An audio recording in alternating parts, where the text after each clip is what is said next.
बॉलीवुड फिल्मों की कहानी बिना खलनायक के पूरी नहीं होती, या यूं कहे तो अगर किसी को हीरो की एंट्री का इंतजार होता है तो वह सिर्फ खलनायक की वजह से। हिंदी सिनेमा के महान खलनायकों में से एक डैनी डेंजोगप्पा ने खलनायक की भूमिका निभाकर अपनी एक अलग पहचान बनाई। जो कपड़ों पर रंग चढ़ा दे उसे रंग रेजा कहते हैं, और जिंदगी पे जो मौत का रंग चढ़ा दे उसे चंगेजा कहते हैं। डैनी का जन्म 25 फरवरी 1948 को सिक्किम में हुआ था। बुद्धिस्ट परिवार में जन्मे डैनी ने बिरला विद्या मंदिर और सेंट जोसेफ कॉलेज दार्जिलिंग से अपनी पढ़ाई पूरी की।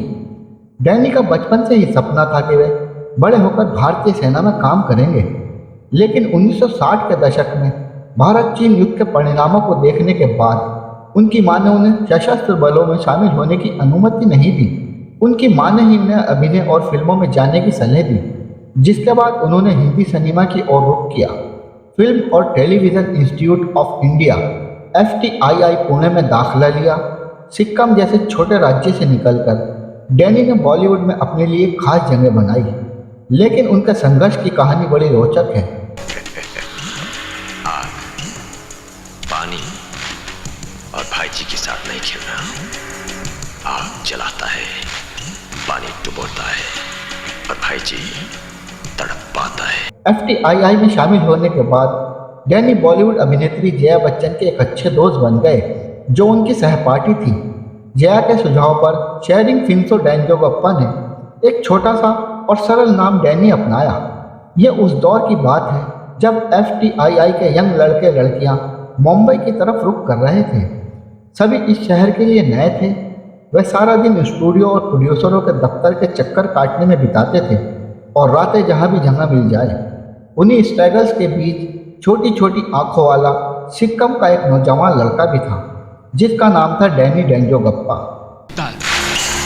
भाई जी जिधर भी रहता है दुश्मनों की कुंडली अपने हाथ में रखता है। एक बार की बात है, डैनी जुहू में घूम रहे थे। जुहू मुंबई का वो इलाका जहां धर्मेंद्र, मनोज कुमार जैसे उस दौर के फेमस एक्टर के बंगले थे। तभी डैनी की नज़र मोहन कुमार के बंगले पर पड़ी। डैनी ने उनके बारे में सुन रखा था। बंगले में सिक्किम के कई गार्ड थे, जिस कारण डैनी को बंगले में एंट्री मिल गई।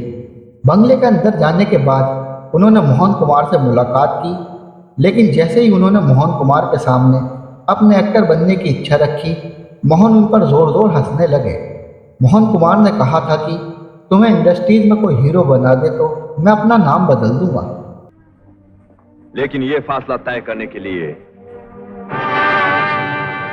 तुम्हें जान से खेलना होगा। मोहन कुमार ने उन्हें अपने बंगले के गार्ड की नौकरी ऑफर की। उस दिन डैनी ने खुद से वादा किया था कि एक दिन वो मोहन कुमार के बंगले के बगल में अपना बंगला बनाएंगे। वक्त गुजरता गया और डैनी सफलता की सीढ़ियां चढ़ते गए, लेकिन उन्हें खुद से किया अपना वादा याद था। आखिरकार उन्होंने मोहन कुमार के बंगले के बगल वाली ज़मीन को खरीदा और उस पर खुद का बंगला बनाया। डैनी अभिनय की शुरुआत में हिंदी भाषा से अच्छी तरह से परिचित नहीं थे। उन्हें अपने कैरियर के शुरुआती दिनों में अभिनय करना बहुत कठिन लगता था। डैनी ने अपने फिल्मी कैरियर की शुरुआत 1971 में आई फिल्म मेरे अपने से की। खलनायकी के लिए मशहूर डैनी ने अपनी डेब्यू फिल्म में पॉजिटिव किरदार निभाया था।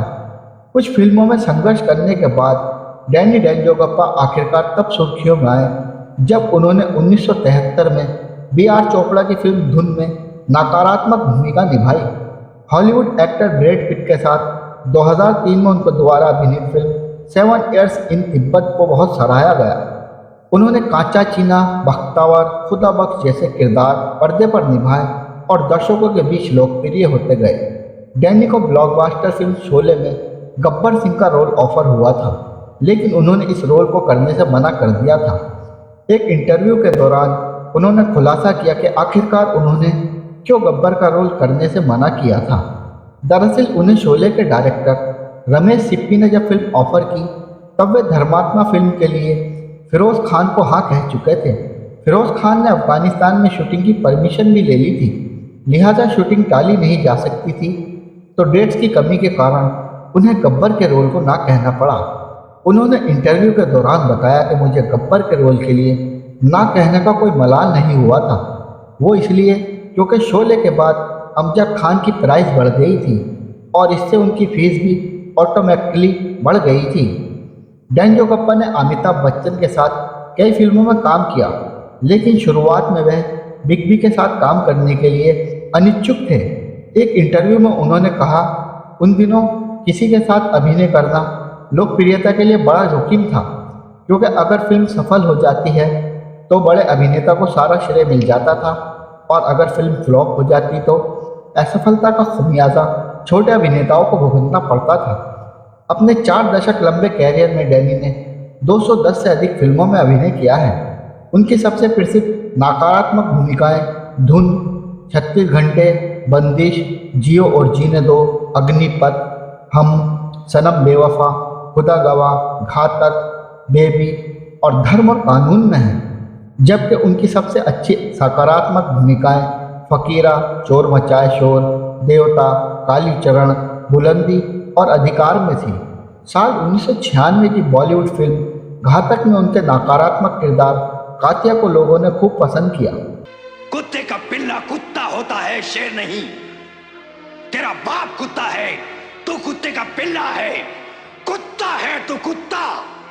एक गायक के रूप में डैनी ने आशा भोसले, लता मंगेशकर और मोहम्मद रफ़ी के साथ कई ट्रैक रिकॉर्ड किए। फिल्म काला सोना में युगल गीत सुन सुन कसम से लागो तेरे कदम से, सुनो सुनो कसम से और मुझे दोस्त हो तुम गले से लगा लो, मुझे दोस्त तुम गले लगा लो गाया। उनके 2 सबसे प्रसिद्ध नेपाली गीत जो अब भी लोकप्रिय हैं, चिसो चिसो हावामा, चिसो चिसो हवामा और मन को कुरालाई बांधी न राखा, मन को कुरा लाई बांधी ना रखा, बेबी, जय हो, 16 दिसंबर और अग्निपथ जैसी फिल्मों में काम कर चुके डैनी डेंजोगप्पा ने बॉलीवुड से पहले नेपाली, तेलुगु और तमिल फिल्मों में भी काम किया, लेकिन उन्हें पहचान हिंदी सिनेमा से मिली। उन्होंने अपनी खलनायकी से लोगों के दिलों में दहशत पैदा कर दी थी, लेकिन असल जिंदगी में डैनी काफ़ी शांत स्वभाव के हैं। अपने बेहतरीन अभिनय से दर्शकों के दिल में खौफ पैदा करने वाले डैनी को 2003 में पद्मश्री से भी नवाजा जा चुका है।